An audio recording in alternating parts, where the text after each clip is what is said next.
At its peak in the late 1980s, the United States alone had over 10,000 dedicated camera and photo retail stores. Today, you'd be lucky to find one in your entire city. So where did they all go? And why did an industry that felt completely essential to everyday life just vanish? If you grew up in the 80s or 90s, you probably remember the smell of a camera store. That distinct mix of photochemicals, plastic packaging, and something that just felt important. Behind the counter, someone who actually knew what an f-stop was. Display cases full of lenses that cost more than your car. Walls lined with film and every ISO imaginable. These weren't just retail shops, they were community hubs for anyone who cared about capturing the world around them. Today, we're going to trace exactly how those stores disappeared, not slowly, but in what amounted to one of the fastest retail collapses in modern history. And we'll explore the strange, bittersweet twist at the end of the story, where film photography came back to life, but the stores didn't.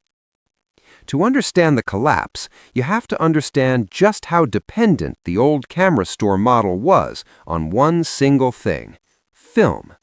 Film wasn't just a product, it was a business ecosystem. You bought the film there, you shot your photos, you came back to get it developed, then you came back again to pick up your prints. That's 3 separate transactions for a single roll of 36 exposures. Multiply that by millions of customers doing it every single month, and you start to understand the cash flow these stores were working with. Kodak alone sold 800 million rolls of film in the year 2000. 800 million! The photo industry generated over $20 billion annually in the United States at its peak. And then, in what feels like the blink of an eye, it was gone. The first cracks appeared in the mid-1990s with the introduction of consumer digital cameras. They were expensive, clunky, and the image quality was genuinely terrible by modern standards. We're talking 1 megapixel on a good day. Most photographers dismissed them. The industry dismissed them. That was the first mistake.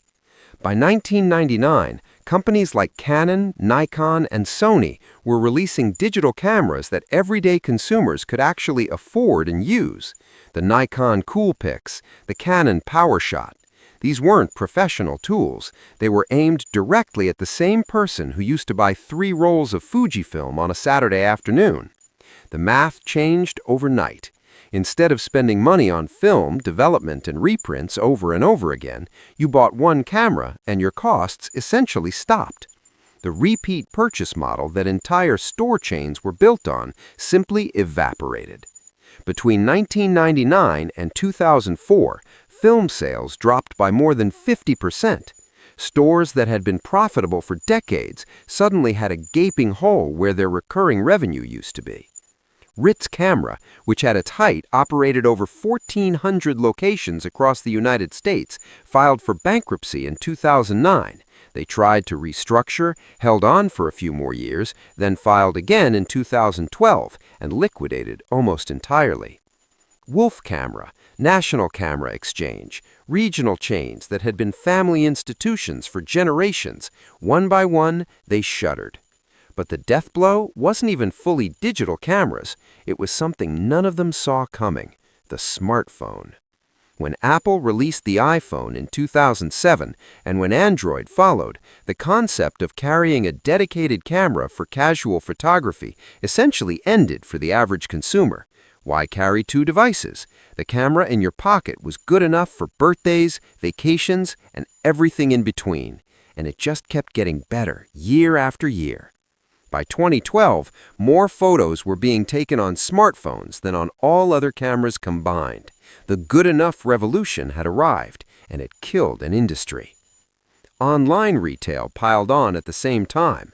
B&H Photo and Adorama in New York had always been destination stores for serious photographers, but they built dominant online presences. Amazon entered the electronics market aggressively. Why would someone drive to a local camera store to buy a lens when they could get it delivered to their door, often with less money? The local camera store lost on every front simultaneously. Fewer customers, lower margins, crushing competition, and a product category, film development, that was disappearing from daily life entirely. Here's where the story gets genuinely strange. Around 2010, something unexpected started happening. Film didn't die completely. A small but passionate community of photographers, many of them young people who had never shot film before, started picking it up. They liked the grain. They liked the limitations. They liked that it forced them to slow down and be intentional about each shot. Lomography built a cult following. Kodak Portra 400 became a status item among portrait photographers. Polaroid was resurrected from bankruptcy and found a new audience. By the late 2010s, film sales were actually growing again for the first time in 2 decades. Modest growth, but real growth. Kodak, which had discontinued Ektachrome slide film in 2012, brought it back in 2018 due to demand.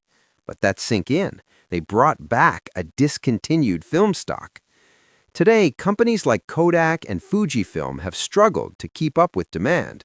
Film prices have increased dramatically.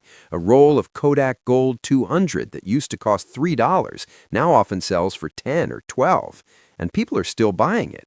So the demand exists. The community is real. Film photography is genuinely alive. But here's the cruel irony. It's not alive in the way that supports brick-and-mortar stores. The film revival is an online community. People buy film on eBay, Amazon, and specialty websites like Film Photography Project or Moment. They share their work on Instagram and Reddit. They mail their rolls to mail-in labs instead of walking them to a counter down the street. The number of people who shoot film today is nowhere near what it was in 1995. It's a niche, a vibrant, passionate niche, but a niche. The scale that allowed 10,000 camera stores to exist simultaneously simply isn't there anymore.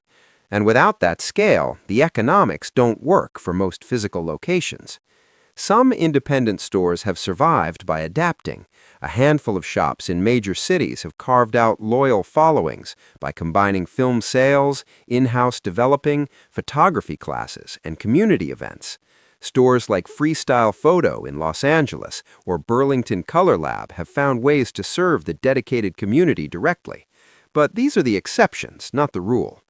So what actually killed the camera store? It wasn't one thing. It was a cascade. Digital cameras eliminated the recurring film revenue. Smartphones eliminated the casual photographer as a customer entirely. Online retail undercut pricing and convenience. And the whole collapse happened within roughly a decade, too fast for most businesses to meaningfully adapt. The film revival is real, and it's beautiful, but it arrived after the stores were already gone, and it operates in a different world than the one that built them. Today's film community doesn't need a store on every corner. It needs a few great mail-in labs, a handful of specialty shops, and a strong online marketplace. That's what it has. There's something genuinely melancholy about that, if you think about it. The thing that film photographers love, the tactile, physical, slow experience of photography, is served by an infrastructure that is mostly digital and virtual. The camera store as it once existed is almost certainly gone for good, but the love of the craft it was built around, that's clearly not going anywhere. Did you ever have a favorite camera store growing up? Maybe a place where the person behind the counter actually helped you figure out what you were doing? Or maybe you're someone who just recently picked up film photography for the first time. I'd genuinely love to hear what that experience has been like. Drop it in the comments below. These are the kinds of stories worth keeping. And if you're interested in more videos about the unexpected histories behind everyday things we took for granted, subscribe. There's a lot more of this kind of story worth telling.